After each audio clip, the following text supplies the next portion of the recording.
I used to go to dinner to take the girl.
This podcast is brought to you by Two Pits and Bricks Goalkeeper Training.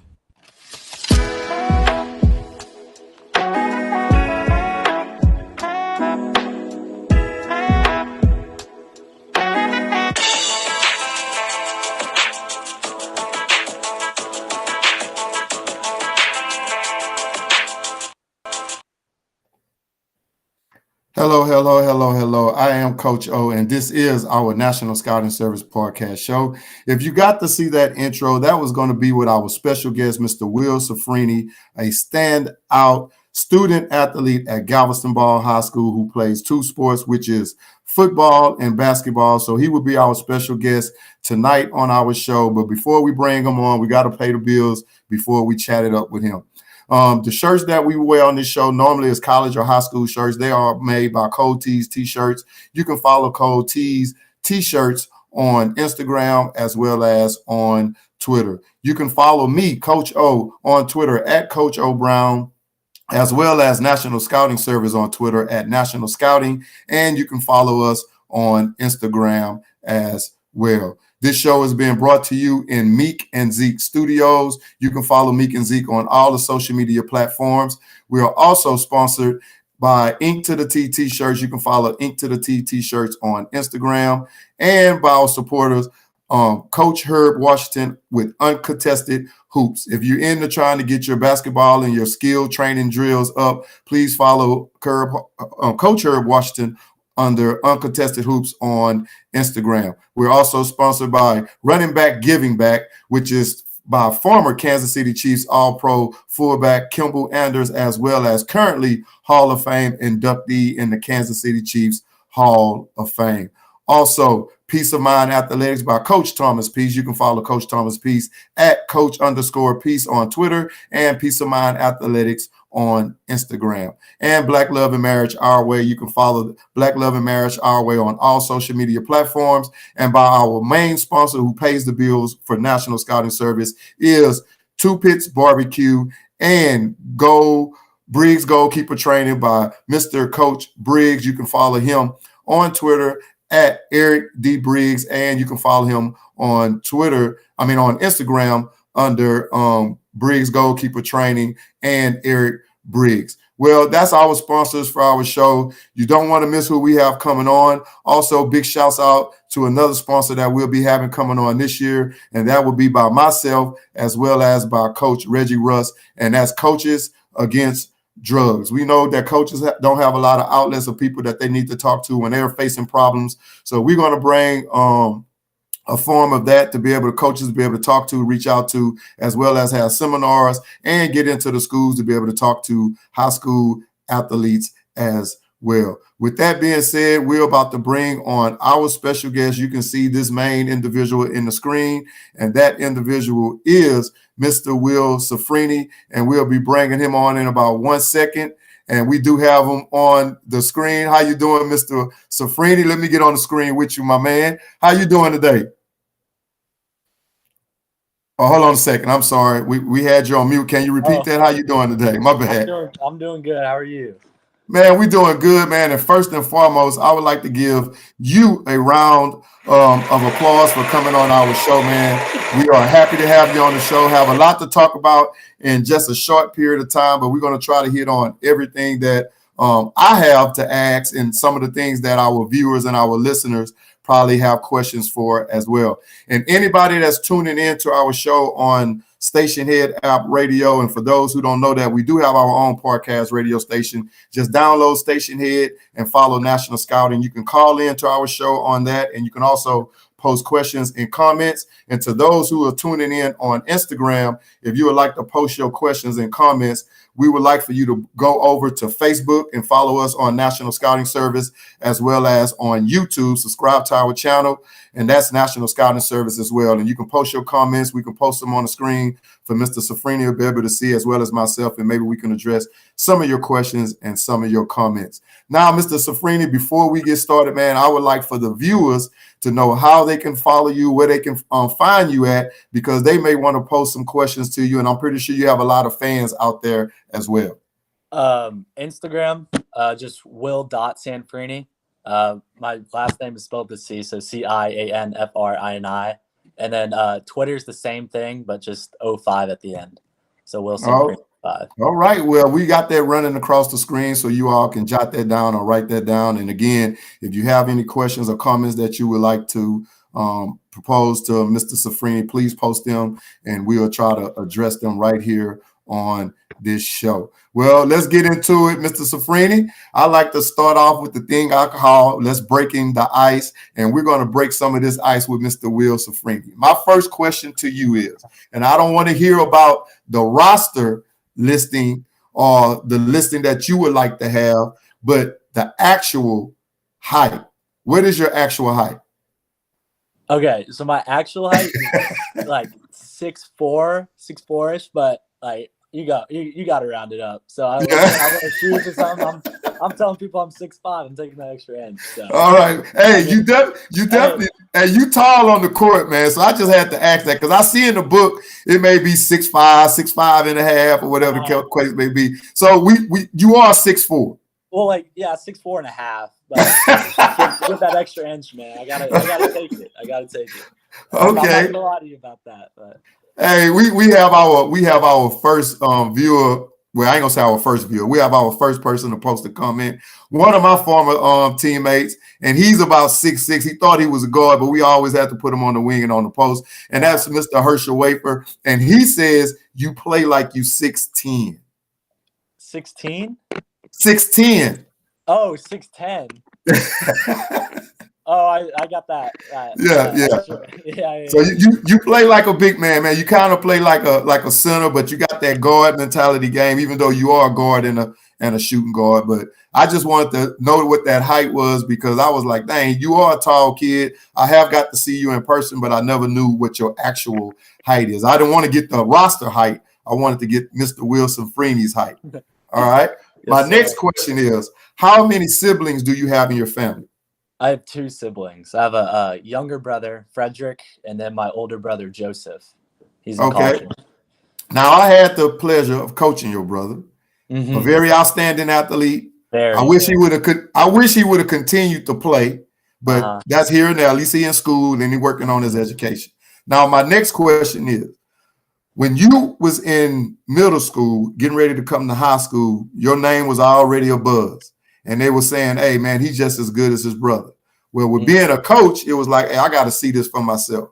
Now, even in middle school, the talent is a little raw. You got to be polished up a little bit. I knew that you can catch. I knew that you can punt the ball.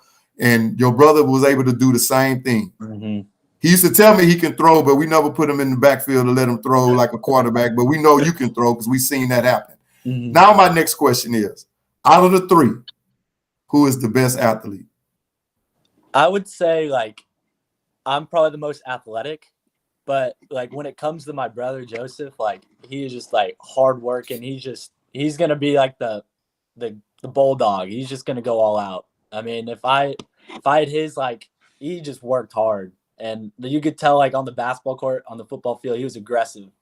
And that's, like, I think that's what helped me growing up, was just kind of having him as an older brother who's just strong. Like, he's not going to back down. He's always going to be tough. He's not going to let me, like, out easy. And that's honestly what made me better. I think that's why, like, my offense is better. And when I tell you he's probably the best, like, defender that I've ever seen in my life, like, that is Joseph right there. I mean, I'm like, he's just a brick wall. He will not back down. Like, if you watch his film from AU or from basketball, like, he will not back down from anybody. And, like, that's one of the reasons I just respect the hell out of him. So. Oh, that's what's up, man. I'm pretty sure he really appreciate that. When I went to see y'all play against Dickinson, just so happened I was walking in and he was walking in. Well, he didn't recognize me, I guess, with this beard. And he turned around. He was like, Coach O? And I was like, yeah. And he was telling me, like, what he's doing in school and stuff like that. But, man, I'm really proud of him. I'm proud of you as well with the things that you're accomplishing and that you continue to do on and off the field. Now, one-on-one, if you had to play your brother, who would win?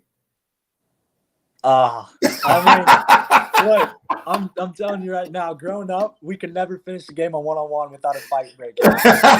I mean, my dad had to be there watching us, or else there would be hands flying.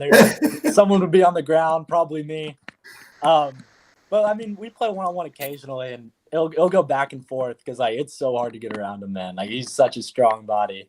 But I don't know. I mean, I would say I'd probably win the majority of them, just knowing that he doesn't play as much anymore. But, man, like, it is a dogfight. It's a dogfight. So. Now you know when he come on, we're gonna be like, let's go. Yeah, I'm like, yeah. He can, even though I'm taller than him, he can still beat my ass. So.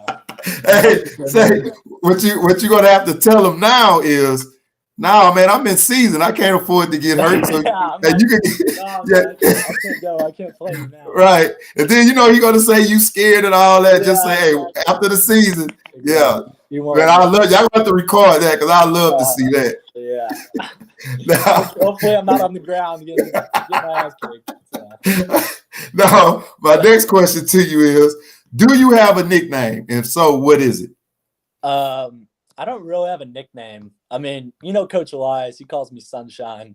Well, I used to have my long hair.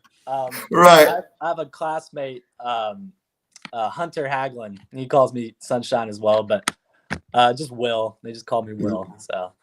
Now you know where you got the name Sunshine from, right? Have you ever seen Remember the Titans? The Titans movie. Okay, all right. I've seen it like a while ago. I've seen it a couple of times, but. Okay, because that guy, he was a good athlete, right? Yeah. So yeah. All right. Now my next question is, and me and you talked off the camera because I heard a parent was saying you were staying at one of your teammates' house and she had to keep the refrigerator full of food because y'all was eating like all day. Oh yeah. What is your favorite food? My favorite food. Oh, that's always hard. Favorite food. I don't. It's anything, man. Like whatever. Like, I love like subs, like Subway. If you ever been Chipotle. Yeah, we don't got Chipotle on the island, but like whenever I'm off the island, Chipotle is probably the spot to go. I love Chipotle and cane. I just eat anything, man. Burgers.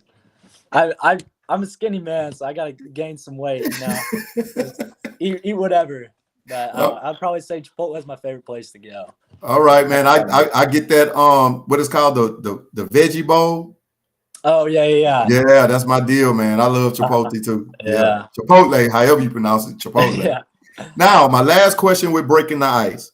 I've been hearing his name, and for some reason, I think I put it in my phone when I was employed at the high school you was at. Is your middle name David? Yes, sir. Yes, sir. William David Cianfrini. All right. Now, where did you get that middle name from? Was it from a grandfather, dad, uncle? I think I got it from my uncle because my my uncle's name is David.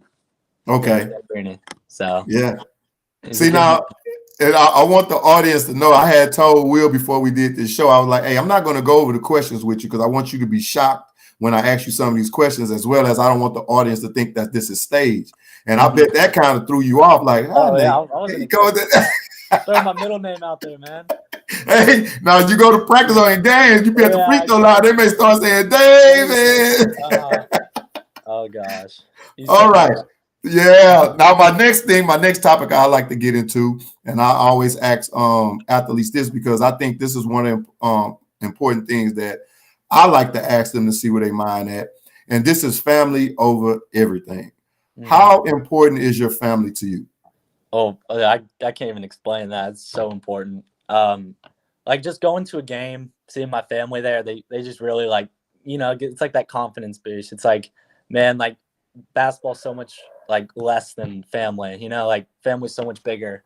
And especially seeing Joseph or my dad or my mom and like just see them at the game, I can just look up into the stands and they're there, and it's kind of like it calms your mind down, if you know what I mean. It's like I got family no matter what. Like if I play bad, if I play good, if my shot's not falling, if something bad happens, like I got family at the end of the day. So and I know that's true because I don't know if your dad remembers me, but I know when your brother came to Ball High, he made it important to him to meet every coach. Mm-hmm. Like where the program is relationships, going. Right. So much bigger. Right. And that's what gets you somewhere in life is through connection, through relationships. You always gotta have a good reputation towards people. You gotta be kind to people because you just don't know. And man, and I love that. And a lot of times when I go to a game, especially with I ain't gonna say the new athletes, the athletes that's playing varsity that probably don't know me or know that I coach there. Sometimes I sit by the parents because I want to hear what they saying and how they're approaching the game and stuff like that. Because when you're sitting in the stands as a coach, or when you're on the field or on the court, you don't necessarily hear what the parents are saying, whether they booing you, cursing you out, and stuff like that. Mm-hmm. And then my thing is, I kind of have a problem with that because this is the same person that's coaching your kid that you trusting with, but you got so many bad things to say about them. So sometimes I like to sit in the crowd. I don't wear my little Ball High gear that much and sit around and see what people have to say. Not necessarily just for our fans, but I mean for our team, but just for the other team as well. Because a lot of people that could really affect like someone's mental state too.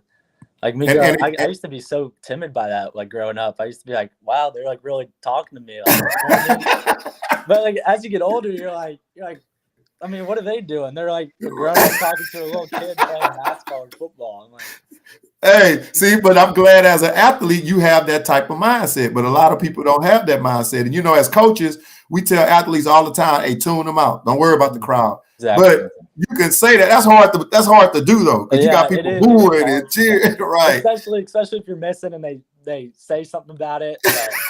I mean, that goes back to family. It's like, who cares if I play a bad game? Like, right. I got family at the end of the day. I got like Jesus. I got all that. So it's much bigger than basketball or football. That's good, man. I'm glad that you said that because I really wanted to know that. Now, on my next question, you already hit on it. Like you say, you have Jesus. How strong and how important is Christianity and faith in your life as well as family? That is the biggest thing in my life.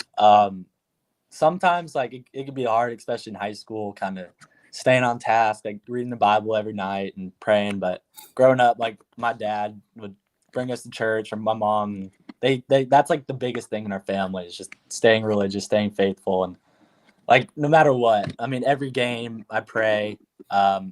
I mean, yeah, I mess up. I do things that I probably shouldn't, but that's like high school, But religion is so big to me. Going to church, just stuff like that, and it really is just so like it's so big. I don't even know how to explain it, but it's just something that's so overwhelming to me, and I just take it super seriously. That's what's up. And you have to apply that stuff to your life. So like through everything, relationships, everything. So Well, you keep doing that, man. You keep following faith and believing in faith, man, and everything's going to work itself out because you are a positive young man. I love hearing the things that you're doing, and sometimes, I can sit up and every time I see you and say, like last night when I was like, "Hey, have a good game." I'm at the game and stuff like that. But sometimes that don't necessarily have to be done as long as like, hey, if I see Coach O, I know he got my back. I know, Exactly. he's supporting me as well as the team. Or if somebody come up and say, man, I love the way you play, because they probably never seen you play before or just heard about you as an athlete and come and see you play. And everything they heard, it lives up to whether you win or lose, that, hey, he's a very respectful young man, and I like the way his carries stuff. So you keep doing that because they always say you always have to do the right thing because you never know who's watching. And it's always like you'll get caught when you're doing the wrong thing. But nobody recognizes the good thing. Right. One little mistake and they'll try to crucify you. But like, as long as you have faith in the Lord and you got your family, man, everything else will work itself out. Now, before we go on to the next topic, we got another viewer that posted. And this is Miss Simply Free Little Talk. She's a social media influencer and she's tuning in to the show. So really like to say thank you and welcome you for tuning in on the show. And for those who are watching on Instagram, Coach Littleton is on. He's watching. So you can get on him about. I told him, Coach Littleton, about when U of H called when he was a freshman, and he said he never got that message. So you was holding back some information from Mr. Cianfrini. So he said he's going to holler at you about that. But anyway, we're going to get on. We're going to get on to the next topic, and that is Ball High School, which is my alma mater, which is Coach Littleton's alma mater, as well as the social media influencer Miss Simply Free Little talk show host alma mater. And my first question to you is, how would you describe the atmosphere and environment at Ball High School? Oh man, I love it, man. I mean, like first day walking in, it's just it's everyone's so close. Everyone knows each other on the island. It's kind of cool because I'll be walking through the halls and I know like all the coaches and stuff, and all the coaches are just like the best. Like the coaching staff, the staff at Ball High is amazing. I know, so like I could just walk around the halls and just say what's up to like all the teachers, all the coaches, and they're all willing to talk to you. You know what I mean? They're all kind of there for you, and they care. You could tell that. Just it's awesome. Like coming from like kind of north of Houston, it's cool to see like how everyone knows each other and everyone has relationships with each other compared to like other schools where they don't really know that much about each other compared to Ball High. And it's cool, man. I love it. And see, now that could be a two-way streak. It could be a good thing and a bad thing, right? You can't really get away with anything. Right. That's what I was. That's what I was about to say. And then with you being the outstanding student athlete that you are, who can you hide from? You 6'4", you can't hide nowhere. If I ever do something, man, I'm done for. and then if you ever decide, like, say, I'm gonna skip class today, and you with a group of friends, trust me. They may not notice them, but they see this 6'4" guy, like, yep, that's Will, and then they'll find everybody else after that. Oh, dude, it's hard. It's hard, but I mean, it keeps my head straight. You know what I mean? I can't really go out of the boundary on that. Well, that's good, man. And big shouts out to all the teachers, the administrators, and the coaches at Ball High. And that's always good to hear because you need that, and you need somebody that you can go relate to, talk to, fall on if you have things to say or things that you have going on in your life as well. So big shouts out to them. They're amazing. They're amazing. Yeah, I like that. Now, my next question to you. Do you know the school song and fight song? The Together We Stand, Divided We Fall. That one? No. The school song. I remember I was a freshman. They might still have it up there, but I remember I was a freshman. They had it up on a wall. I remember seeing it. I think it's still up. Well, I haven't been there in a while. It did used to be on the wall. I don't know where it is. Okay, now do you know the school fight song? Which one's the school fight song? I can't tell you if you don't know it. Well, is it the one I know is the Together We Stand, Divided We Fall, all for one, off the wall. Nah. Man, you're gonna be in a lot of trouble tomorrow. Yeah, I don't want to go to school now, man. I don't want to go back up to Yeah. school. Well, I said tomorrow. When do you all go back? Tuesday? Yeah, because MLK Day, right? Yeah. Martin Luther King.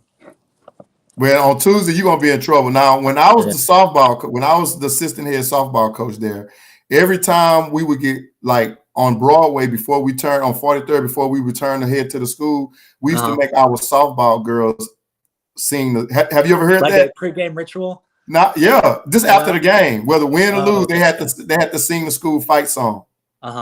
We used to make them do that. But anyway, you're gonna be in trouble, man. That you all. Yeah, I'm gonna learn that thing. Trust me, I'm gonna know everything inside and out when I go back. All right. Now, my next question to you is: you have 1 year left at Ball High School. Mm-hmm. What would you like to accomplish before you leave? Whether it's athletically or academically. Academically, well, academics are really big in my family, but yeah, just kind of. I don't want to relax, if that makes sense. It's my senior year. I want to like kind of finish it off strong academically, but senior year, I think I'm just gonna look forward to like kind of grow my relationships with teachers, and because like the staff's amazing there. Just kind of grow my relationships with coaches, teachers, and kind of getting to know people more, like more classmates, and yeah, sports is gonna be a really big thing senior year. It's kind of like a fun year to just kind of get everything out, you know, but really just relationships and take my school, like just finish it out strong and stuff like that. So it's crazy. I'm already a senior next year, dude. Can't I believe know. it. I remember you coming in as a freshman, man. I know. And I'm hearing you saying that you need to put on some weight because when you first came in, Will, you was skinny, dude. Skinny, man. I don't even know how he survived. I was like, that's when Terry and Nehemiah and Christian were all, oh man, they would let me have it. I couldn't guard them. They just pushed me over during practice. So. Yeah, man, you a skinny dude. Hey, but look how far have you come, and you still working on it. Yeah. Yeah, I'm still trying to put on it. All right. Yes, I was, man. My next question for you is: if there was one thing you can change at Ball High School, what would it be?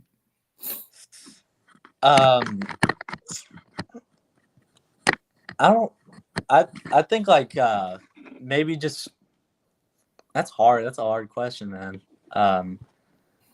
Maybe just staying like stricter on kids, you know, because like academic wise, there's a lot of kids that like they don't know, you know what I mean? They don't know which kind of road they want. And they do a really good job of that, you know, trying to keep everyone's head on straight. But I don't really know what I'd change. That's a hard question to answer. All right. How about this one? Because there was a rule that I wanted to change, but I never understood it. And I'm going to give you what it may have changed, but I'm going to give you the rule that I wanted to change when I was there. If you had one rule that you can change, what would that be? One rule I could change. Now, you can't say come to school late, Will. You can't do that until you're a senior now. I think because a lot of schools get out earlier than we do, right? Yeah, because we go, yeah. Yeah, I think like because I feel like going all the way to 3:10 is like a kind of a far stretch. But to get out early, you have to come to school early, and we know people ain't gonna get up, so that wouldn't work. I feel like instead of having practice during the day, I'd much rather have it like in the morning. That makes sense. Then none of your teammates gonna show up because they don't want to get up to go to school, yet alone They're get up to gonna go. Get up. They're gonna learn to get up. I just like getting my practice done over with in the morning. That's how I used to do it in 7th grade. You just kind of get done over with, and then you could shower before before school. And so it's not like we go to practice like in the middle of the day and then like come back like kind of sweaty and stuff and go to practice again. I mean, I'm fine with it. There's nothing wrong. I'm just saying like that little tweak. I think it kind of helped. Well, 3 years from now, hopefully you'll give me another interview because when you'll be in college and we don't know what sport you may be playing, it may be both. Mm-hmm. And I want to see if you're going to have that same attitude, brother, because you will be getting up early in the morning to practice. You got me thinking about that now. Yeah, so you got to be careful what you wish for now because I guarantee you that's going to happen. Oh, yeah. All right, now the rule change that I used to want it changed when I was there, which I didn't understand. I know every school have a cell phone policy. And I do understand the cell phone policy because when it's a fight, everybody want a video and then they put it on all the social media pages and it make the school or make the administration look bad like they're not doing their jobs. But I didn't understand when you at lunch, that's your time. So why couldn't you be on your cell phone during lunch? They changed that. Oh, okay. See, that's what I say. Yeah. Oh, like talking about technology, they won't. We're not allowed to have headphones in the hallway, so I can't have headphones. But I mean, it's not that big of a deal for me because it's just like I'm walking from class to class. It's not that long. But I can understand the headphones. Do you understand why the headphones? Yeah. Okay.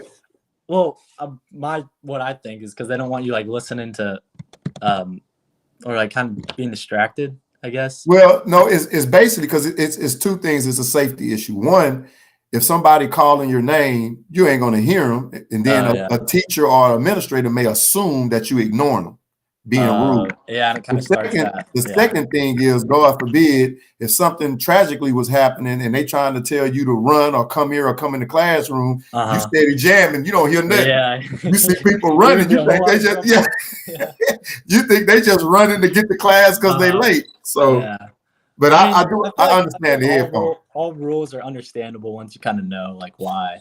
Yeah, and then when you become that upperclassman and you see the underclassmen rebelling, you probably be like, "They crazy," but you was once that underclassman too, right? Well, that's it. That's it with my questions about ball high and things like that. Now let's get into academics. I think this is the most important thing on any of my interviews because as me and you spoke off the camera, it doesn't matter how good of an athlete you are because if you're not getting your grades, nobody will never know, or they'll be asking. I seen Will play last week. Why he ain't playing this week? Well, he's ineligible. So my first question, how important, and you kind of mentioned this already, is academics to you? My dad is so big about academics, man. Like he made me, so I take all AP classes and I tried to get out of AP physics. Man, I didn't even have to take it. He made me do it. He's all about learning the material, if that makes sense. So he doesn't really care if I get like a bad grade, just as long as I understand it and know it. You know what I mean? Like he'd rather me have like a 70 and actually know the whole material than like have a 90 and kind of just like memorize some stuff and kind of jot it down. But well, my thing is if you take in physics, I don't know it's necessarily a bad grade for you, but evidently you passing it because you still eligible. Oh my dude, that is one hard class. That is one difficult class, man. Oh, that's something. AP physics, man. I don't know. I have a buddy, you know, Connor. Yes, sir. He's in that class with me, and we look at each other after something like, what? So it takes a lot of effort to pass that class sometimes, just getting the homework assignments done and stuff like that. Shout out to the that's my AP physics teacher. So. Hey, you better have gave a shout out because they're gonna be like, "What you mean you don't like my class?" Yeah. Hey, a big shout out to Connor. I was sitting in the stands and I heard his mother saying they be at the house, they eat up everything. That's why I got that information from. I stayed with Connor for a while. He's a really good friend of mine. So. Well, that's good, man. Big shout out to Connor. He has a really sweet family. Mr. Sean. Riva, Miss Wendy, his mom, big shout out. So. Yeah, big shout out to you all. Y'all doing a fantastic job. Now, my next question to you is, do you know who your counselor is at Ball High? I think it's Miss Rogers. No, you can't be saying you think, Will. You're supposed to know who your counselor is. Well, it's on my transcript, but usually I just go to Miss Vianney.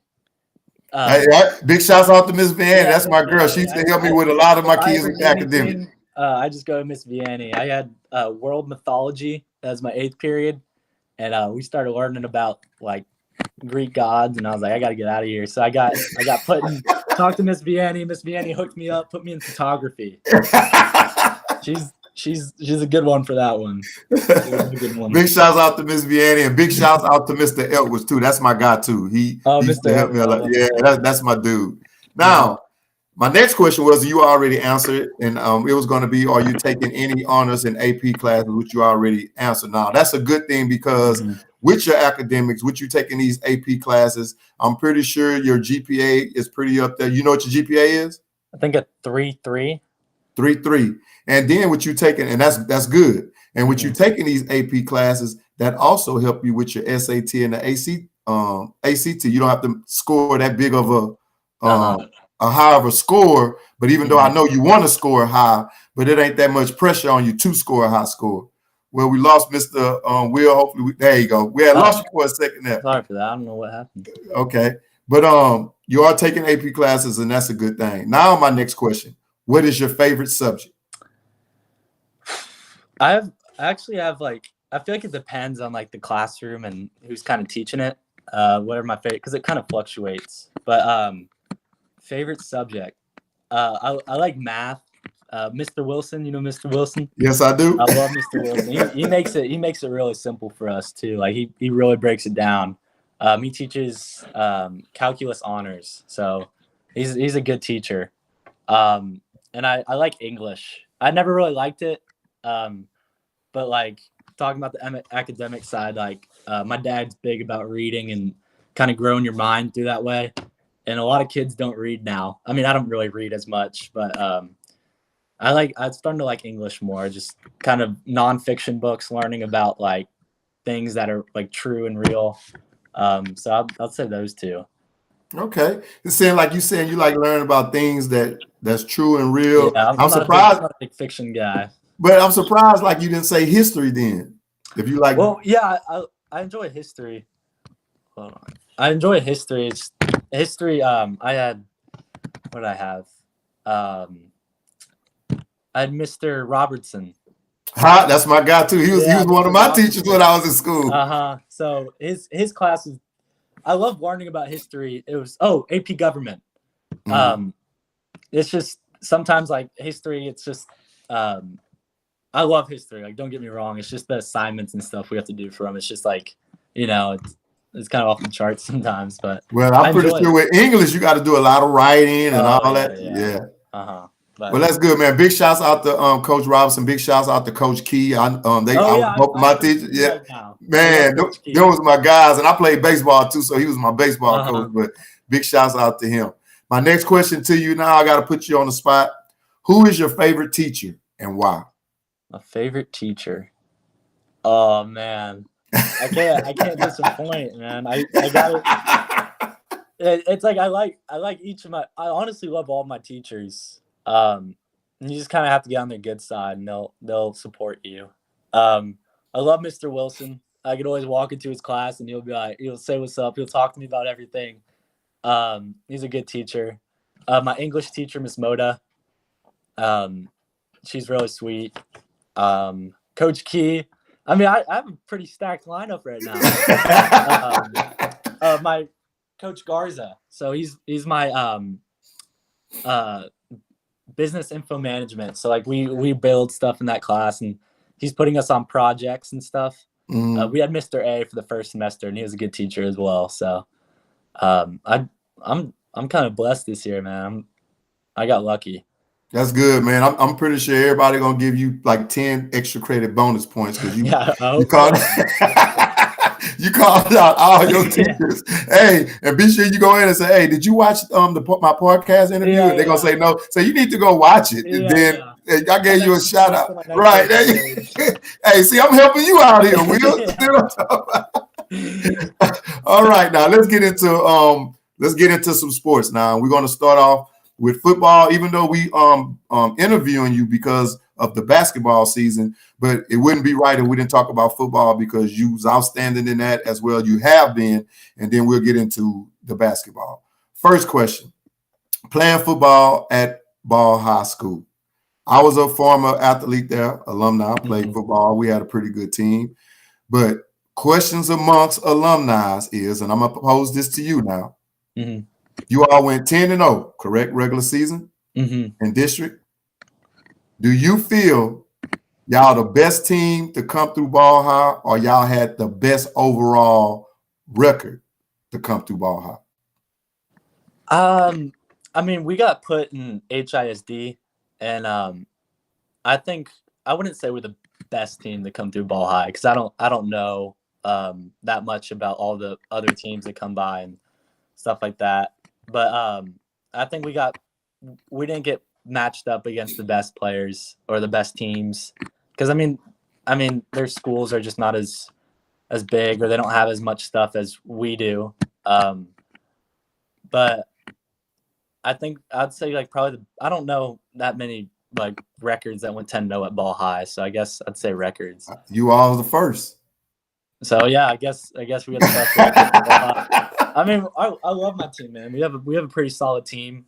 We got a lot of returners this year. Last year we were a little bit younger. We had a good quarterback, Seth Williams. A really good our O-line was really good this year, or last year, and then this year it's going to be really good too because we have a bunch of returners. Shout out to Gunner Chase, and Hunter Agley. I can't forget Hunter. He's in one of my classes as well. But we got a pretty good team coming in this year.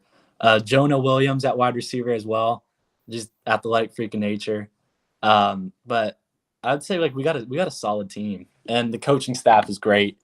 I love the coaching staff. So, well, good luck to you all next season, man. I had to pose that question because amongst the alumni, it comes up all the time. Yeah. Trust me. There's a lot of talk about that. Yeah. So, and then I take a lot of flack because I was like, hey, they got the best overall record that ever came through Ball High, and you can't take that away from them. It don't matter what the teams that was a game away from state, 2 games away from state, but nobody did the 10-0. So congratulations to you all on that, man. And I wish y'all much more success next year. Trust me, I'll be in the building or the stadium, wherever y'all at, rooting for y'all. And especially like with you and Jonah, y'all are some of the guys that's returning that I know that I'm close to. So good luck to you all on that. Now, my next question to you is, what are your goals going into each season?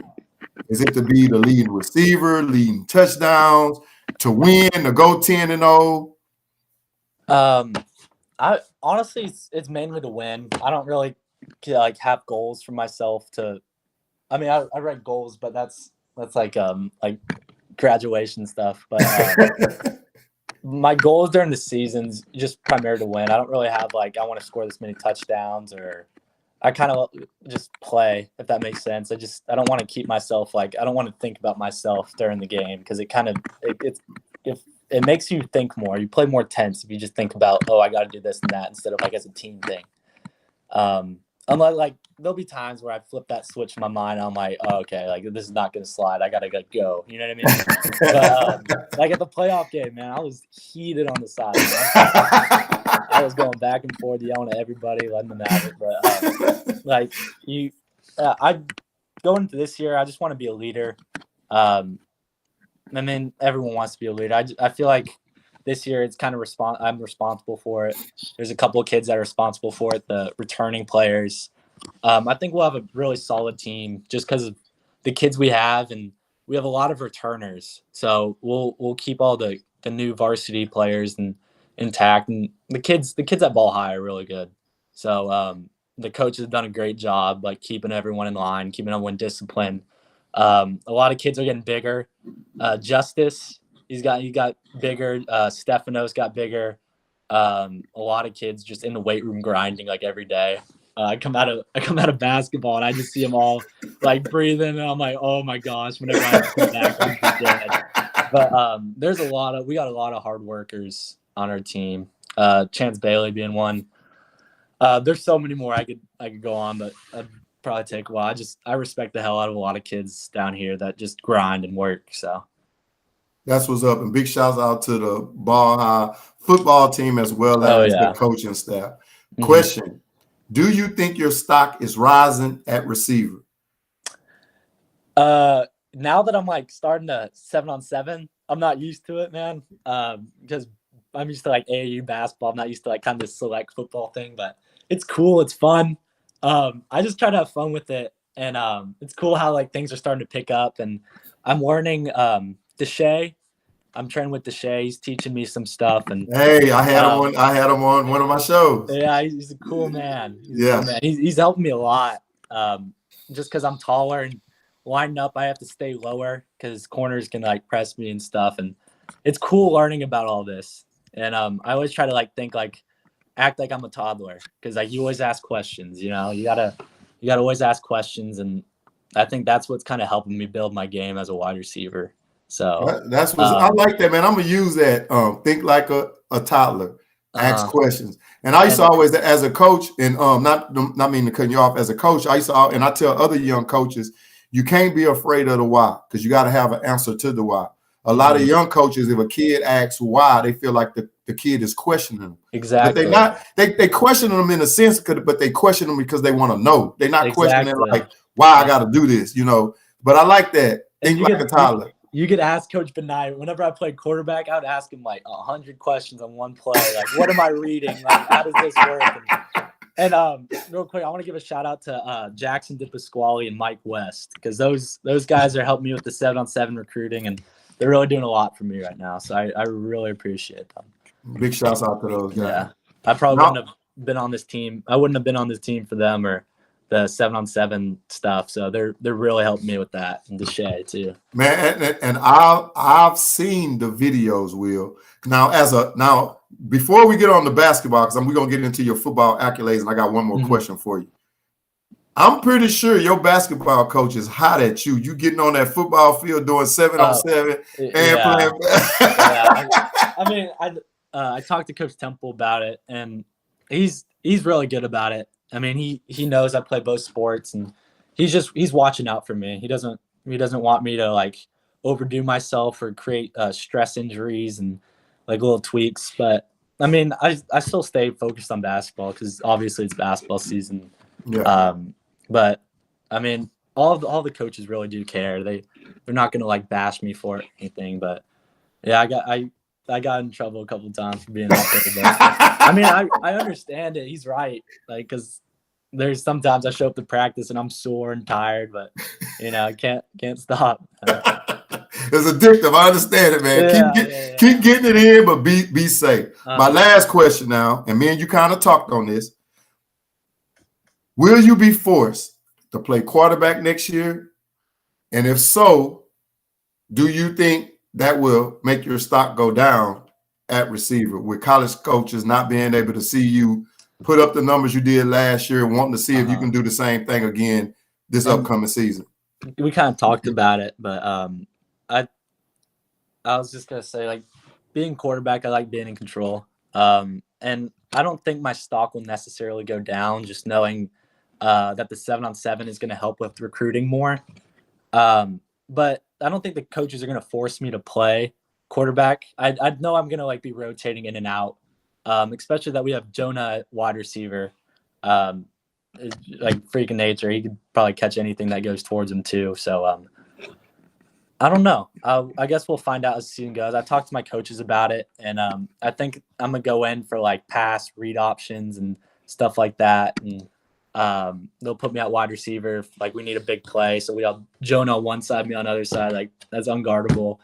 But I'm excited for this year, man. But I don't think my stock will go down or anything. I hope not.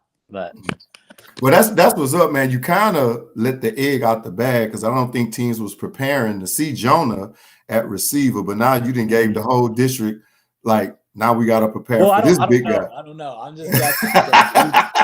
He's one talented kid, so he can probably play both sides of the ball. So I'm not for sure yet. I don't know if he's gonna be playing, but that's what I'm guessing, because he's just, you know, it's just like a threat. So yeah. Okay, now let's talk about these football accolades, man. And you have a lot of them, and there's one that I want to question and see your thoughts on it. You was newcomer of the year as a sophomore. First team all district that year. 2021, you was honorable mention receiver. 2022, second team offensive receiver, all district, first team all district. The problem I have is in 2022, what did they not see to have you at second team instead of first team? I think it was the teams that were playing. Like, once we started winning by so much, then I mean, I would only get like a couple catches a game, and then I wouldn't play for the rest of the game or anything. So it's not like I got a ton of playing time like I used to my sophomore year. Because some of the teams we played, it was just kind of blowout. So there's no reason for me to go in and like have a risk of me injuring myself during a play. I mean, that's what they'd tell me. And I think it didn't.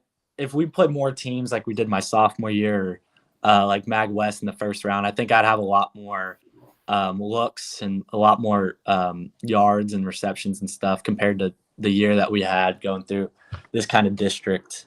But I mean, we kind of looked at it like long term, but I guess that's it. We didn't really play that best competition, so it wasn't like something that we needed me to make a big play or something like that. Okay. Now let's get into basketball, and I know this is what the people probably was waiting for, and I can't wait to get in this as well. Now, we already know the positions that you play. Mm-hmm. What position do you like the most? Do you like the ball being in your hand? Do you like moving, getting the ball? I mean, obviously, I like the ball in my hand, but I play like point guard, shooting guard. Connor's really good at distributing the ball. We got a couple good point guards on our team. But at ball, I play shooting guard, and I think a lot of our plays we run it like through the shooting guard, and then we kind of move the ball around from there. But obviously, I love the ball being in my hands. I like being able to like control the game. But we got a lot of like good players. We got Malcolm. Malcolm's a good player. Vernon's really good at getting to the rim. He had a couple of good games these past games. And I think we're pretty solid. And I love, obviously, yeah. I mean, I love playing shooting guard and point guard. So I haven't really played anything else other than that. So including AAU basketball. Oh yeah, we know you big on the AAU scene, and big shouts out to your AAU team. I'm pretty sure you'll get them the shouts out at the end of the show. Baby. Yeah. And also big shouts out to Mr. Muse. Your AP is on. He's tuning in. I wish he would come on Facebook or YouTube and say hello so we can post it. But I think he's afraid all the students will get his information and they'll start hacking them and all this type of stuff. So I do understand that. My next question to you is the offense that you all run designed around you, or is it designed to fit everybody in the system? And the reason why I ask that, because I see a lot of motion, and motion it open up for everybody. But I don't see like a direct dominant play. Well, we may take this big shooting point guard, and put them at the block where it'll be a mismatch and things like that. So with the offensive formations that y'all running, not that they bad, is that offensive formation fit for you, or is it fit for anybody in the team to score? I mean, it's honestly fit for everyone for the team to score. We don't, sometimes there'll be games where we don't run it as well as we should. Because we push the ball. We try to catch the defense off guard and just kind of get up the court. But I mean, I've never really played down low. I don't know much about it. But our offense we're really good at like kind of, if we move the ball like Coach Temple wants us to, then we'll end up scoring like a lot easier than hitting tough shots and stuff like that. And Coach Temple is really big about that. And there's a lot of times where we don't listen to him. We end up playing bad. It's true. Like, and then whenever we do listen to him, it's like we start playing good, and it's like, what were we doing? You know what I mean? Right. But he does a really good job kind of enforcing it. And during practice, you can see like all the options, and he shows us all the options through it. But he bases the offense off the whole team, I would say. I'd just say I'm more of like, because it starts off where I'm usually on the wing or something like that. And if I get the ball, I'm always trying to score first and then kick it out to someone. And we just try to move the ball, if that makes sense. So now, offensively, watching you play, to me, I don't think it's anything such as a bad shot for you. You create. No, I'm being serious, because I see you create shots for you to take. You create shots for you to make. Now, with that being said, what is your greatest strength as a basketball player? Is it offense? Is it defense? Or is it both? The first couple games coming back after football, I was like kind of out of shape a little bit.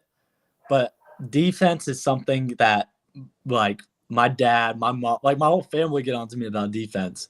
But after playing Manville, like defense is something that I probably would take like 100% out of every game, because there's games where my shot's not falling. There's games where things aren't really turning out on offense, but like defense is something you always can control. You know what I mean? And defense is something I just try to take my pride in now, especially guarding certain players. And if I'm not having a good game, it's always going to be like, all right, I'm going to step it up on defense. I'm going to make it work on defense. My shot's not falling. Like, defense is always going to have your back. You know what I mean? So I would, and I'm not saying that I'm a basketball coach, but because I'm a big Lakers fan. Back in when they had Magic Johnson and all of them. Oh, yeah. And sometimes Magic Johnson, with his height, they would put him on the block. They would put him at center. And I would love to be able to see you back down at post to just see what teams would do. Don't you know that'll change up their whole defense? Like, oh my God, we used to them being outside and attacking the basket. Now they putting this 6'4" guard on the block. I don't know who will be able to defend you. 6'5". 6'5", that's right, my bad. 6'5". Because then that would open it up for your other shooters on the outside, because now you demand a double team, so they would have to come down. Yeah, but I don't know. I'm not a basketball coach, so I don't know. I understand where you're going. I was just thinking about that. Now, another question I have for you. I lost my trail of thought. Let me get back to my notes, because I was thinking about you going on the post. Oh, now as the basketball player, in your mindset, what is the first thing for you in attacking the game? Are you I'm attack the basket first, or I'm gonna loosen up the defense and take the shots on the outside first? So, my mom played basketball in college, so she'll get on my butt if I'm not showing in. But she always told me, like, you can't wait around. You got to attack the game. You know what I mean? You can't kind of like take it slow and kind of let your rhythm fall in. I mean, there's times for you to let your rhythm fall in, but I always try to like start off super like strong on defense. I'll try to get a shot up or two, just so I could get my touch in the game, because it's a lot different from shooting in game and like kind of the, you know, when we warm up. So I'll try to get a shot up, and if it's falling, then I'll try and keep on shooting, because I get hot if I know, like, it's like that confidence boost. But I just try to attack the game, especially on defense, dude. I'll go back to defense all the time. So that's something my family takes big, this defense. So. Now this should have been something I asked you in things that I want to know. With teams knowing who Will David Cianfrini is on the basketball, I threw your middle name out there again, and they know that you are one of the top players in the district, as well as probably in the Houston and Galveston County area. Do you get a lot of players talking noise to you, like, man, we don't care who you is, you ain't gonna do this, or they kind of like, let's not poke the bear? I don't really get that much. I mean, obviously student sections will say stuff, but this year hasn't been as bad as it used to be. I love playing at Friendswood, because I love playing against big student sections, especially away. We got a pretty big student section, but kids don't really talk to me during the game. I mean, I don't really talk unless I'm like super into the game. I'll probably say some words that I probably shouldn't, but you know, that's part of the game. I just like being, you know, like once your mind flips, you're like, oh, I'm going, you know what I mean? But I don't really get a lot of hate during games. Sometimes people will say stuff, but it doesn't really bother me, because that brings me back to, you know, family's bigger, God's bigger. Like, it doesn't faze me. I feel like once I got there in my like sports kind of career, it's like a whole different kind of player. You know, you have something much bigger than basketball or football. So now when you attacking the basket, because you are a highlight man within himself, when you're attacking the basket and you see a player coming at an angle or coming from under the basket to you, what goes through your mind? He's about to get it. I'm about to take off, man. I'm about to go touch the moon. I don't know, dude. Something just comes out of me. I'm like, I don't know, man. But because I see it once I see you do that one step, I'll be like, oh, here we go. I don't even know how I got that off, man. It's something fun. I didn't even know I could dunk so we had Coach Petaway my freshman year, and I didn't even know I could dunk. I during COVID, I spent like a month or 2 months just going to the gym every day. But like I had no clue I could dunk, and we're doing like layup lines. And I kid you not, like I was like, why don't I just try and dunk it? And I threw it down, and like everyone's like, oh my gosh! And I tried to act so cool, like I've never done that before, but I was like ecstatic about it. And I think that's something that just kind of grew in me, and I was like, wow, I want to make myself more athletic like that. So I thought that was pretty funny. Well, I know on the video that we showed before the podcast, the one you went between your legs and you dunked, you were like so excited, like I guess you thought you didn't know you could do that. The thing about that is my brother was more excited for me. That just goes to show how much like he supports me through that. That was my first time doing it, and I tagged Mike Evans in it because there's a video of him on Instagram doing it a while ago.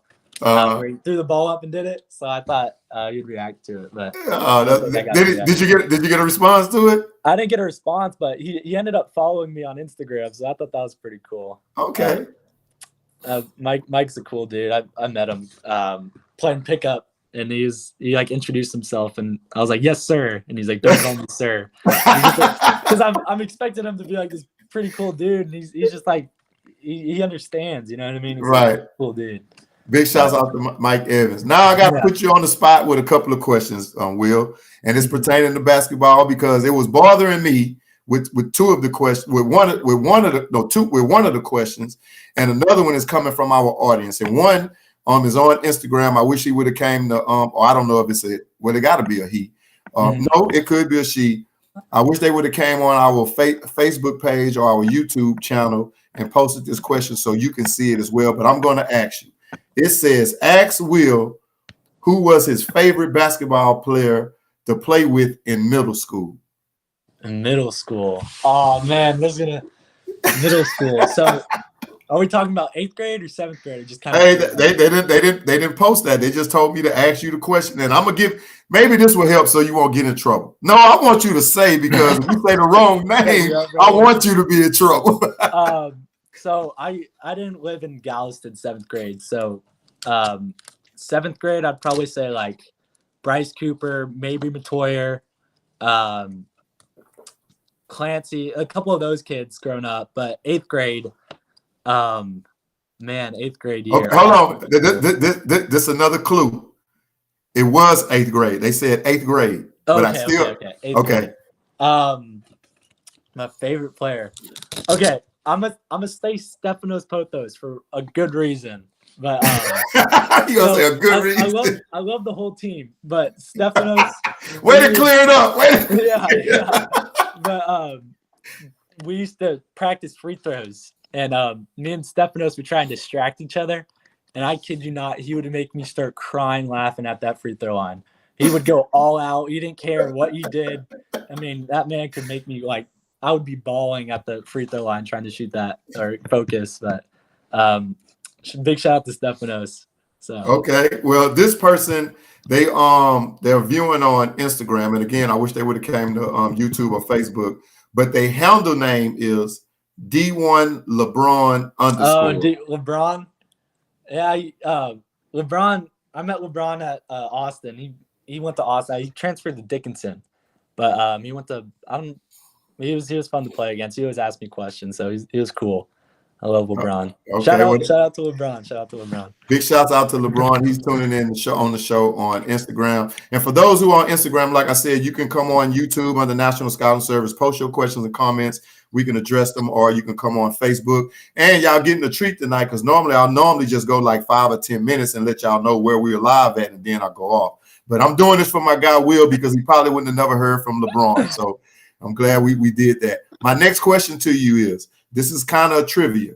Mm-hmm. On February the 13th, what achievement did you all's head coach accomplish? February at Ball High in basketball. This year? No, it was in 2021, I think. 2021. Coach Temple? Yes, sir. What did Coach Temple achieve? I feel like once you tell me, it's going to be like, oh. But You're probably gonna have to run some gases since you didn't know really this. set me up here, man. Well, in 20, you want me to give you the answer, or you still want to think about it? I feel like is it like a certain amount of wins?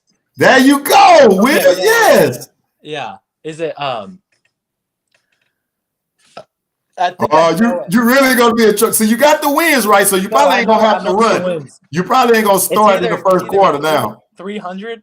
That's right. Yes. He got his 300th win. Now, hold on. Running, man. Now, wait a minute. This is a 2-point question. Oh, okay. What team was it against?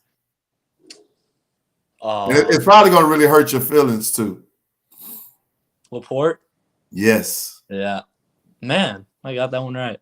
Yes. You really have to bring that one up, man. I had to, because we played against Laporte last night, and me and you talked about that before the show, but that's here or there. You know, we're gonna correct that. Now, this is the problem that I have, and I don't know the reason why. Some coaches probably say they don't want you paying attention to it, and they want you to be more focused on the sport.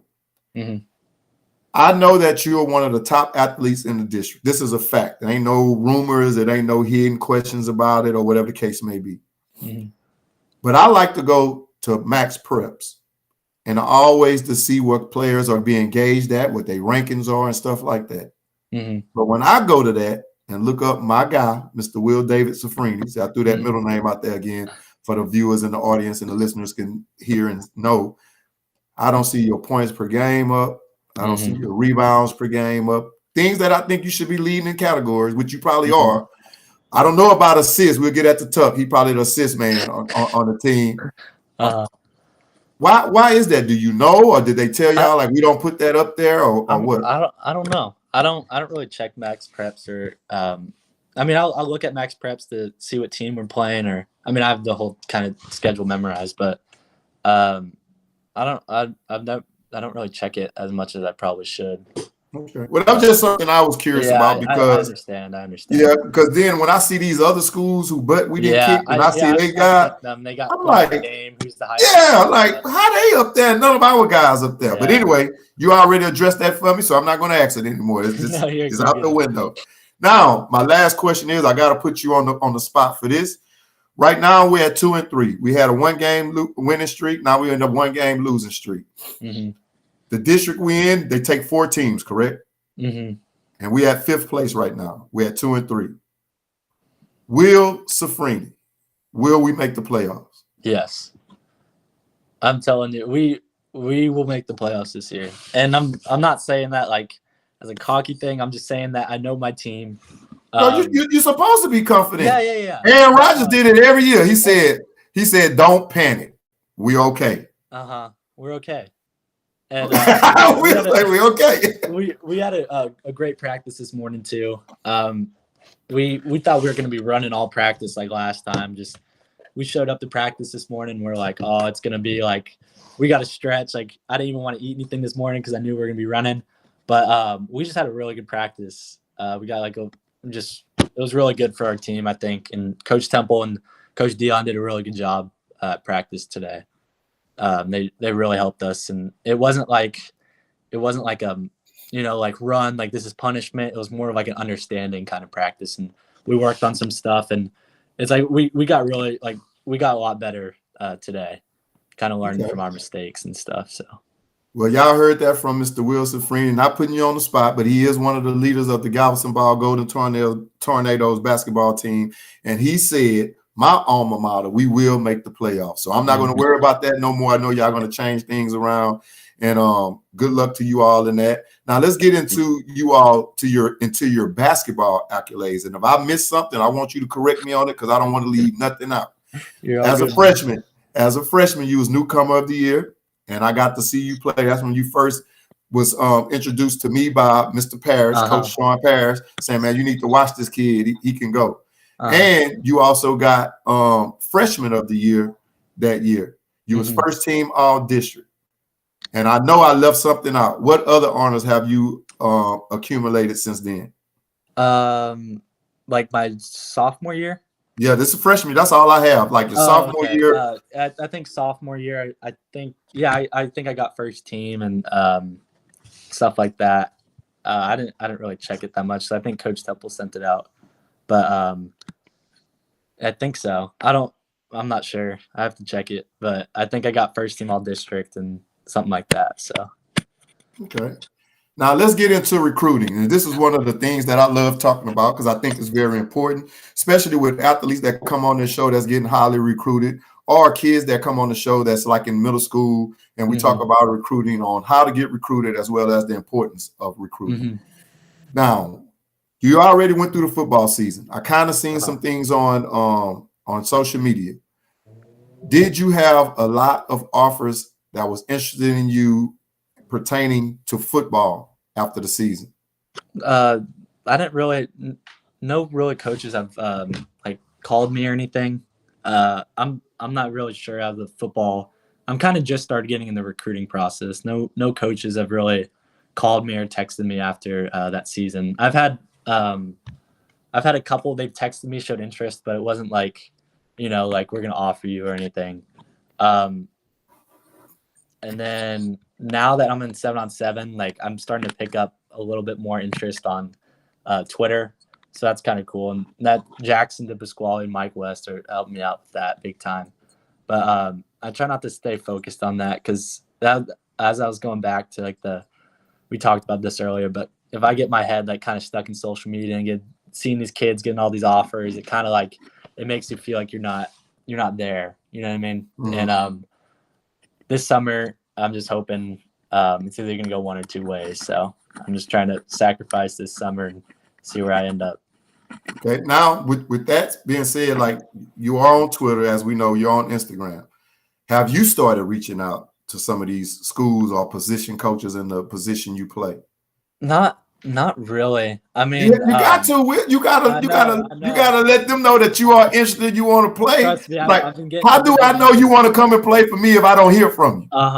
But the Shay was talking to me about that. He's gonna get a list of schools and we're gonna get that done. I didn't really know how it worked, so I thought it was like more if they come to you. But I did send out a couple messages to a couple of coaches through Twitter, and I think that was it, just through Twitter. But I sent a couple, and like I think two responded, and it was cool, like kind of seeing that because I'm not used to it. But see what I'm saying? You got to reach out to them. I tell players all the time, it's over 20,000 schools out there that you probably don't even know about, never heard of them. Guess what? They never heard of you neither. Exactly. So they got to hear from you before they'll know that you're showing some interest. Well, your guy did decide to come on, and I guess we already asked that question, but he was like, ask him who was his favorite football player to play with in the 8th grade. In 8th grade? Oh, man.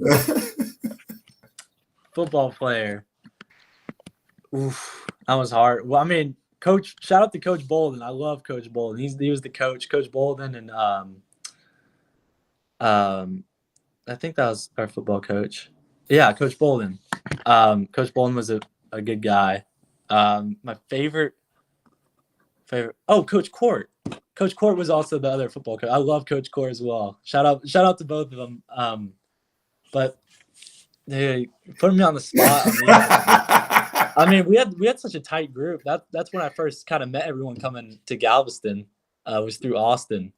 Well, Will, I can't let you off the hook, and I'm pretty sure Mr. LeBron Epps is not letting you off the hook. Yeah, hey, he want to know who. I'm thinking he's trying to say that he probably was, but that ain't for me to say. I'm the one to start the little mess on here a little bit. I love playing with LeBron. It was one of the first kids I kind of met on the island.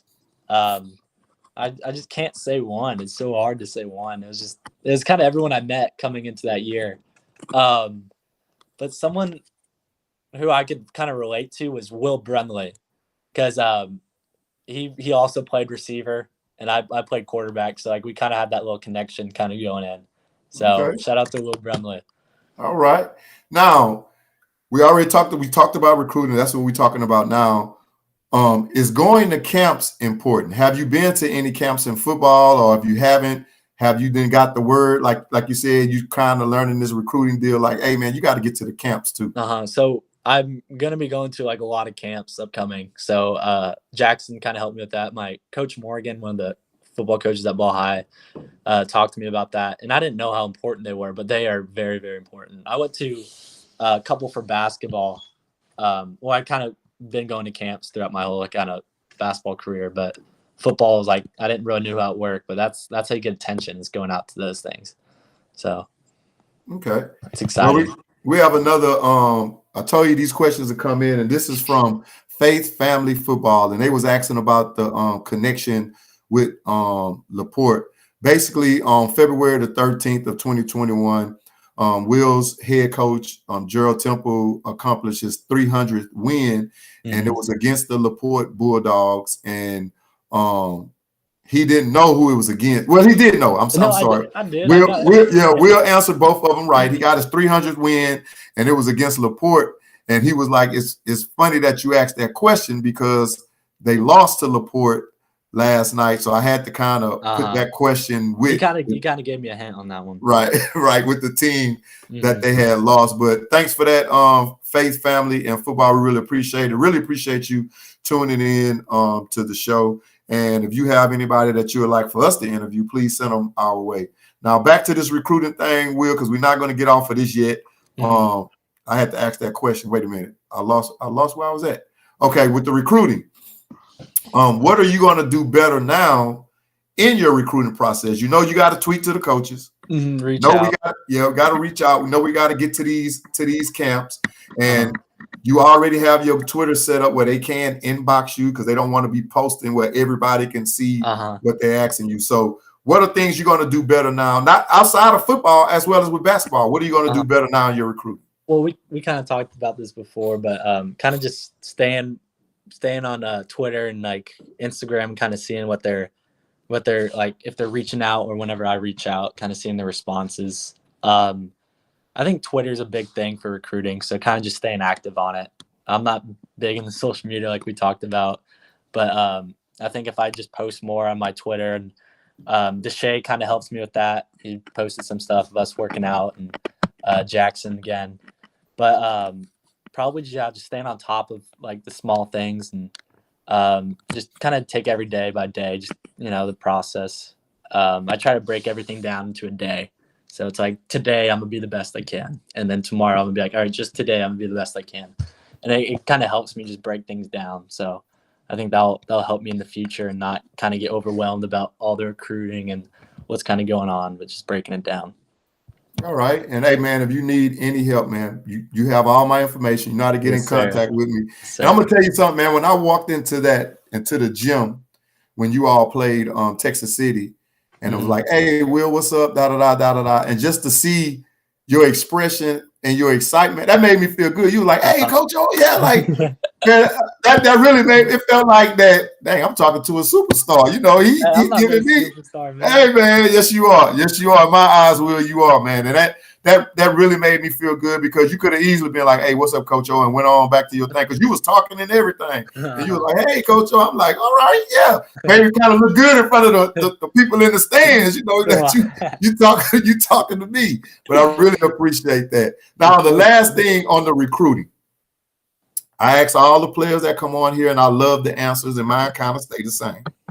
Do you think it's the parents or the coach's responsibility in getting a kid recruited, or do you think it's 50-50? I mean, my parents aren't really like into that, so they don't really talk to coaches or anything like that. They're not big into it.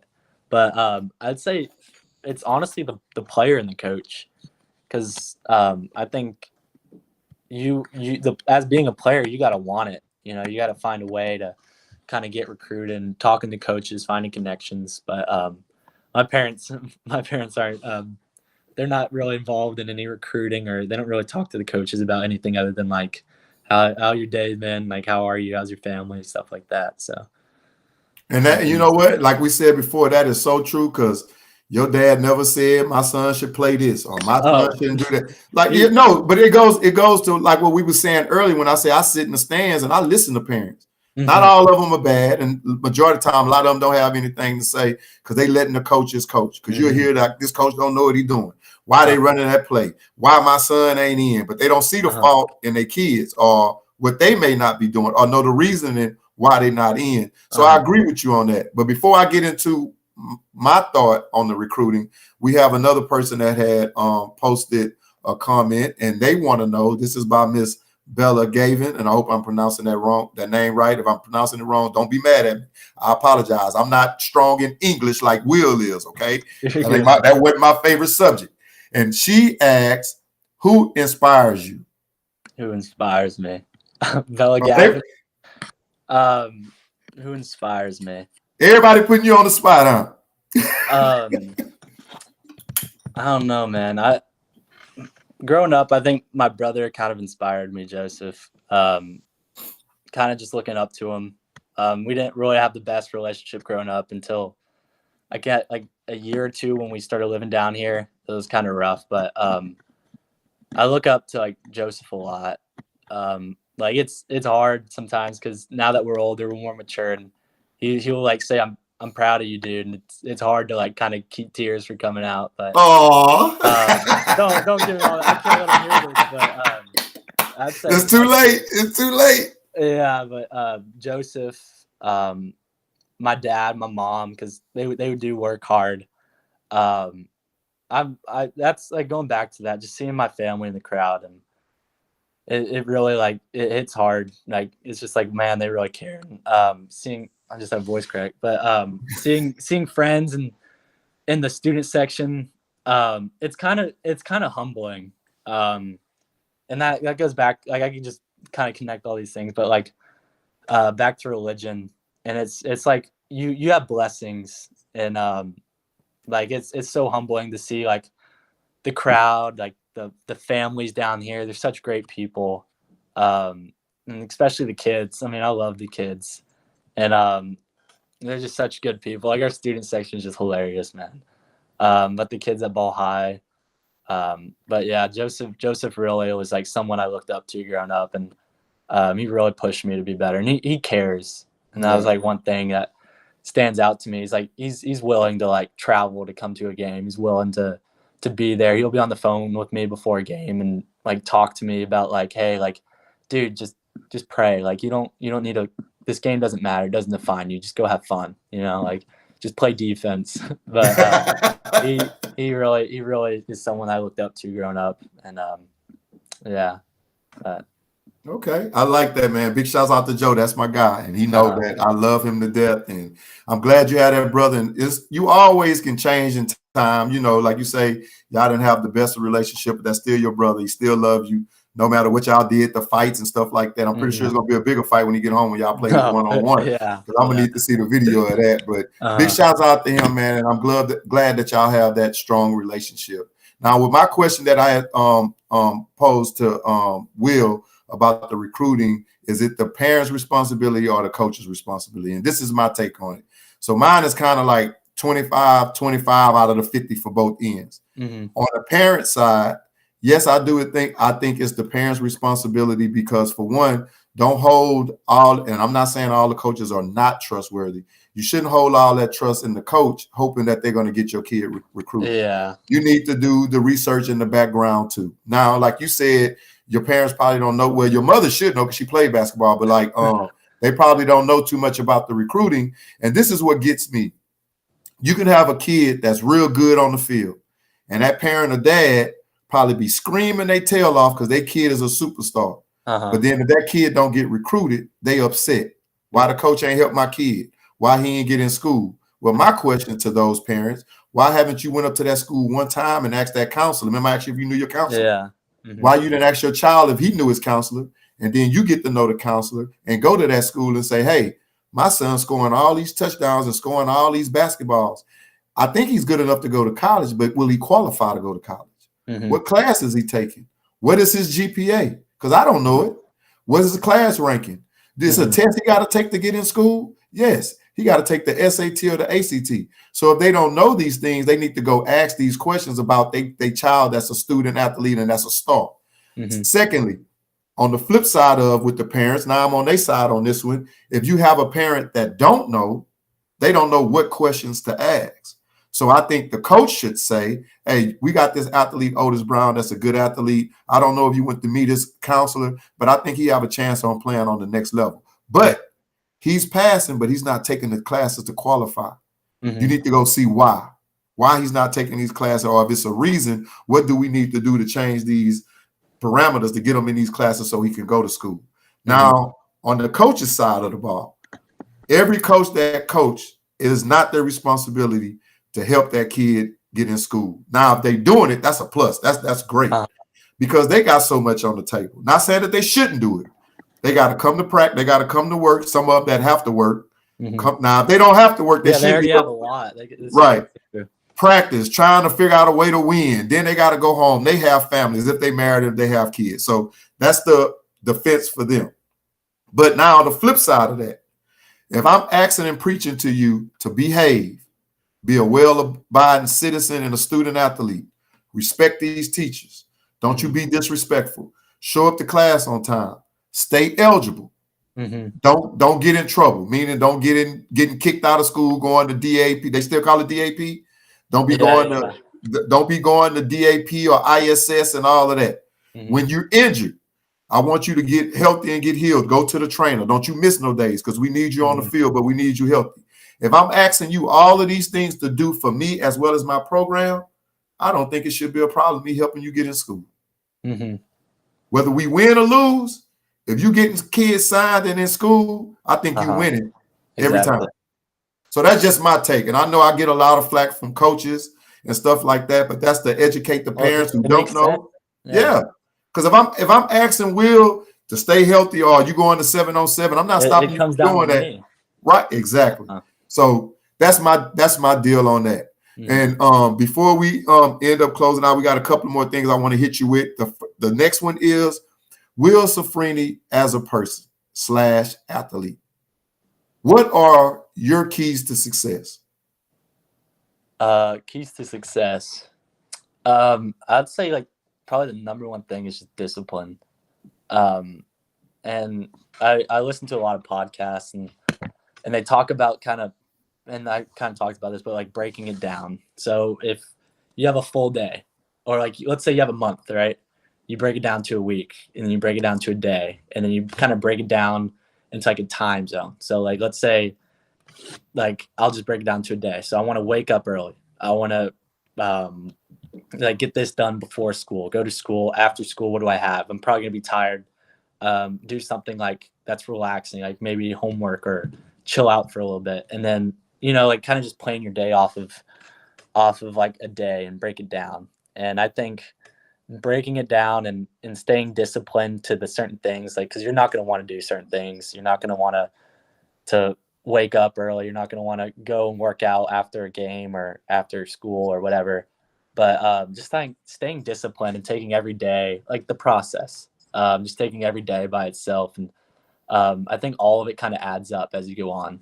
And that's like another reason why I try to stay away from social media and stuff like that, is because if you just kind of take day by day and focus on like the things you've done and not the mistakes, not what other people are doing, then it really just like over time, like it'll kind of come out. And I think that's what kind of helped me as I was growing up, because my parents made me go to basketball training every single day after school. And there'd be days like I'd have soccer then basketball. And then there'd be days where I'd just, oh, no, I don't want to go. But my mom would be on her butts about it. Just, you got to go. You got to do this. And it pays off. And just staying disciplined to certain things, even if your mom has to make you do it. But I just think that's one thing that our family kind of tries to keep hounding on. I know Eric Briggs is listening to this. That's one of my sponsors of Eric Briggs Goalkeeper Training. He heard that keyword soccer. He's going to be like, hey, who is that guy? I want him to play soccer. My dad played soccer in college, so he's a big soccer fan. So man, they probably ran across one another. Man. Oh, did you? Yeah, I played soccer for Ball High. Wow. I played a couple of games. I scored a couple, so it was fun. I made my dad's dreams come true, man. I bet it did. Oh, yeah. Hey, he was more excited than any basketball, any football game. Oh man, he was laser focused, smiling all the time. So that's his sport. That's what's up. How do you develop trust amongst your teammates and coaches? I think, like, first of all, I think the coaches, the football and basketball coaches, do a good job. Kind of just reaching out to us, talking to us, asking us about like how's our day going, or certain stuff like that. Team this year it was kind of like a struggle getting into it because we have a younger team this year. We have a bunch of new kids, but it was a struggle at the beginning because it was just like it didn't really fit at first. But like as the games kind of get on and we learn more about each other, like now we'll be kind of joking in the locker room now, like after like we're focused during practice, but like now that we're like we kind of know each other more. And Coach Temple did a good job making us kind of like take each other accountable for like actions that we did and making us kind of bond more as a team. So, okay. My next question to you is, what can a college coach expect out of you as a player and a student athlete? Are we talking about both football and basketball, or are we staying back? Just say an athlete in general. Knowing me, I know I'm gonna be like hardworking. I'm gonna be on time. I'm gonna like show you all I got, and if I don't have enough, then that's on me. But I'm always gonna just try and do my best, especially when it comes to sports. Just working my tail off during things, and I think that's what coaches kind of look for is someone who's just, even if they're tired, even if they're not feeling it, just work hard every single practice, you know. That's something I kind of take to heart, is like you just got to kind of work. You got to work for what you want. So, okay. Now, is Will Cianfrini a leader? I mean, I would say I'm a leader. Kind of knowing the ropes of having an older brother and kind of learning from him. But I try to be a leader. And there's sometimes, you know, you're going to mess up, but you got to be a leader through your actions. I think that's a big thing, through like words you say, things you do, because you can't be a leader if you're not doing things to be a leader. You know what I mean? But I think that's something that I've kind of taken a role of, and even coming in as a freshman and seeing Terry and Chris and all of them, like it's like, whoa, like these dudes are big and like they kind of control the school. I think I kind of learned from them, and they kind of took me in and showed me like stuff like that. If that makes sense. Okay. Now we're going to get into some basketball trivia, but before I do that, we have Mr. Devin White tuning into our show. He's a high school athlete out of Bradenton, Florida.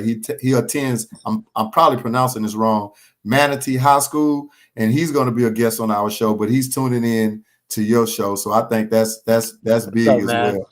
Yeah. Basketball trivia for you, Will. All right, here we go. A basketball court, how long is it? Oh man. Are we going like feet or feet? In feet. I want to say like 100 feet. No, man, 84. What is it? 84? 84. Oh man, I didn't know that one. All right, next question. Close. I was close. Yeah, you was off. That was close. All right. At the high school level, how far is the 3-point line in feet? All right, knowing that the court is 84 and divided by 2. Now this guy shoot 3-pointers all game, and yeah, okay, yeah. I guess you don't worry about the feet, huh? You just know you can knock them down. I'm gonna say 12. No, it's like if it's 80, I'm gonna say 20 feet. 20 feet. You close. 19.75. Oh, okay. I'm gonna come to that school personally, and I'm gonna make you get at the 3-point line and run to the baseline and back. Baseline and back. That's 20 feet. Okay. Next question: is the distance the same for the girls in high school, or is it different? All right. High school. High school. How far is the 3-point line? I mean, in college, how far is the 3-point line? I think it's a little bit more extended, so I'll say like 23. No, you said it. You gave high school the distance. Now you're taking it away from college. Well, no, you said it's longer, right? No, it's 20 feet. Oh, that's High school, that, 19 point. I thought they made it longer. I thought they made it No, it's the same. Next question. In the NBA, what year did they change the distance of the 3-point line? That was a long time ago. Oh, man, you calling me old now. 90.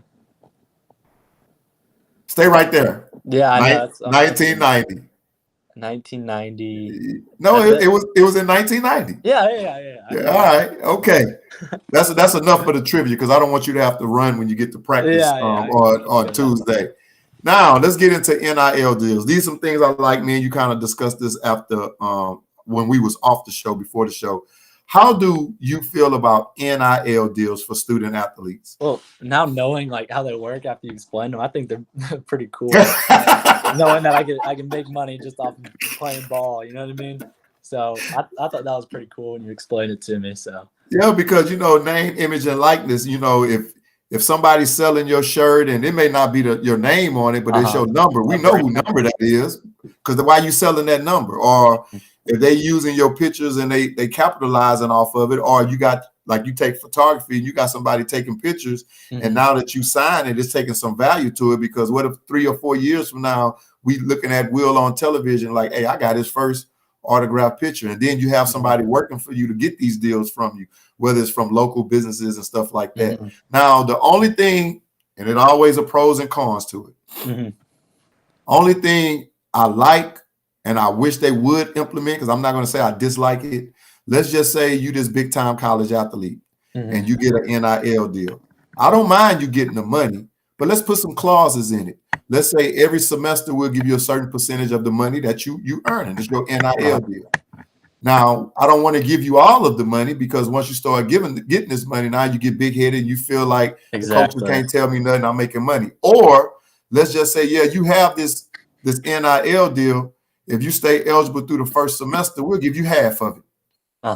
Then the second semester, if you're not ineligible, then we don't give you the rest of the money until you graduate. But you'll still have athletes saying, but that's my money. So I think it should be some type of clauses in it. And I'm not saying these clauses are not in it, but I think if you put some clauses in it, I think student athletes they'll perform a lot harder knowing that they can get some more money. And then NIL deals are getting big, especially in college. Yeah. But you got these high school athletes getting them too. You look at Peyton Manning's nephew, he already got an NIL deal worth millions. Yeah, I know. But he wouldn't take it because I'm pretty sure his uncle, Peyton Manning, probably like, no, you're not going to do that. Yeah, You're going to stay focused because me and your daddy didn't have it. But I'm pretty sure that deal is still there, though. But I think it should be some stipulations on it. Big shouts out to Isaac Benefield. He said 100. He's liking the show. Really appreciate it. We interviewed his cousin last week. Now, we got into the NIL deals. Let's get into Will Cianfrini music. I asked you about a couple of artists, and you sent me forward, which is I asked for athletes to do. And these artists, do you listen to them when you working out? You just chilling before a game, pre-game warm up? So I'd say I just listen to them like all the time, but I didn't put one down. I wouldn't call it like an artist, but I listen to a lot of Christian music before a game. And I was gonna ask you about some of these artists too, because I didn't know about two of them. And I'm gonna read off the list that you sent me, and then if you have another one, because you said you didn't add one. Before you say one of them sounds like a really weird name. But if you knew like his music, it's a lot different than the. Are you talking about Goth Babe? Yeah, yeah. No, it's a weird name because you think of like goth and stuff, but it's one of my friends, Ross Neves. Shout out to Ross. He came down, he showed us this guy, and so he travels the world with his dog, and he's a surfer, and he makes music from his car. So like he has like a little van, and it's just like beats and stuff, but I just like his his kind of role. He's like that kind of chill kind of vibe. So that's one guy. And then are you talking about Zach Bryant? Yep, I know he's country. Zach Bryant, he's a country singer. I know a couple of his songs. I play them, but I just love listening to him. Like on my way to school, road trips, But Well, I got to put Post Malone in there. Yep, you had him down. You had him down. I love Post Malone's. I just love like his personality. On a podcast, he's like, dude, I can't sing. I just use auto-tune. He's a cool dude. And then who else did I put? Juice WRLD. Juice WRLD. Juice WRLD. I started listening to him like my freshman year, and I just, it's just something that you can kind of chill out to. Okay. But workouts, yeah, I'll probably listen to like more like hip hop kind of stuff, like Lil Baby and all of them. But like whenever I'm just kind of chilling or doing my own thing, those are the artists I kind of listen to. All right, that's what's up. Well, one thing about that, after this show, we will be playing Will Cianfrini's music playlist on our podcast radio station, which I told you all before, which is Stationhead. But if you would like to tune in to them, you have to download the Stationhead app and follow NationalScoutin, and you'll be able to listen to Will's playlist. It'll also be on Spotify under National Scouting Service, and you'll be able to listen to this podcast on both of them, on National Scouting Service as well as on Stationhead, if you're a person that didn't tune in to our live broadcasting on YouTube and Facebook. We have one more shout out before we go, and they said, "Go Will." That's by Sterling. Is that Lindamood? Lindamood. Okay, they giving you a shout out. They tune in. Hi, Sterling. Hey, appreciate you tuning into the show. If you missed the entire show, you'll be able to see it on YouTube tomorrow. It'll be uploaded tomorrow, unless Mr. Will send you the link, because he'll have the link before it is uploaded. And with that being said, Will, man, I can't go before I say this. Before we got on the show, ladies and gentlemen, Mr. Cianfrini was playing some music, and I did not know this young man, which we know he's an outstanding athlete. He's a musician too. You was playing the guitar. Yes, sir. Just busting you out on this show. Call me out. Yeah, man. But that's good, man. That's cool, man. Have you wrote any music, or you just play? I just play. I'm gonna try and get into worship music at the church. Okay. The guy there, Jackson, he's really cool. He's kind of taking me under my wing, showing me some stuff. So hopefully I can learn to sing, dude. I can't sing, but that's just something I kind of see myself doing, is singing on stage, some worship music or something. So hey, well, Post Malone said he used auto-tune, so if you have to use auto-tune, there you go. So. Hey, man, we really appreciate you coming in on the show, Will. Thanks what we're gonna do now? Oh man, not a problem. I'm gonna get off the screen, let you give your shouts out to whoever you like to give your shouts out to. When you get done with that, we're gonna play our outro video. If you want to stay on and look in on that, and I'm gonna give some instructions on how they can follow our shows and stuff like that. But man, I really appreciate you being on. I'll fit to get off the screen, let you be on the screen where you can give your shouts out. Hey, I just want to say thank you, man. This is great having a conversation. But shout out to Ball High. Shout out to Galveston. Just love you guys. Just have a blessed day, man. See y'all later.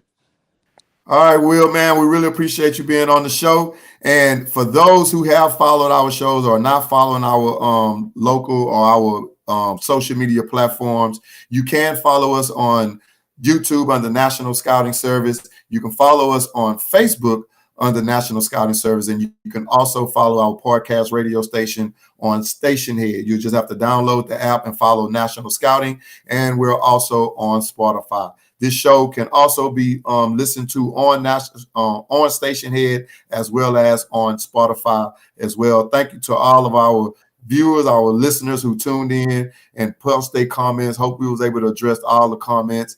And if it's a student athlete out there that you know that would like to be interviewed on our show, we don't care what sport it is, and if they are willing to come in front of the camera, we would love to have them. And with that being said, that's the end of our show. I am Coach O, and this is our National Scouting Service podcast show. Hope to see you again. We will be on next weekend as well as on Tuesday. And I don't know all the dates offhand, but you can go to our Facebook page, go to events, and you can see the upcoming shows that we have with some of the top and outstanding student athletes that are willing to come on our show. Again, I am Coach O, and this is the National Scouting Service podcast.